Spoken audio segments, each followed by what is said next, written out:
حکم 8 سرباز و افسر روز 3 می از طرف دادرس کلیه حربی دادگاه عالی در شهر خوجند اعلان شد. مقامات جزئیات آن را نمیگویند. روز 31 می در کلیه حربی دادگاه عالی به خبرنگار رادیوی آزادی گفتند با سببی به قوه قانونی ندرآمدن حکم آن را شرح دادن نمیتوانند. دادگاه سربازان فخرالدین عظیموف، محمد نظر ناظموف، سنت الله خلمتوف و جانبه قاسم زاده را به 9.5 سال زندان محکوم کرده است. سربازان دیگر اعظم جان کمالوف، حاجی اکبر سیف الله و شمس الله یوسفوف 11.5 سال زندان گرفتند.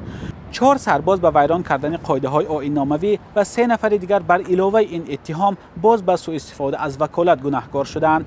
پادپالکومنیک نزهت لزوریف به 11.5 سال زندان محکوم شد. این افسر به سوء استفاده از مقام و برآمدن از حد وکالت خدمتی گناهکار شده است. این بند قانون از 8 تا 12 سال زندان را در نظر دارد. معلوم نیست که 8 سرباز و افسر حکم دادگاه را قبول کردند یا نه. تلاش‌های ما برای پیدا کردن نزدیکان یا وکیلان دفاع سربازان و افسران به نتیجه بود.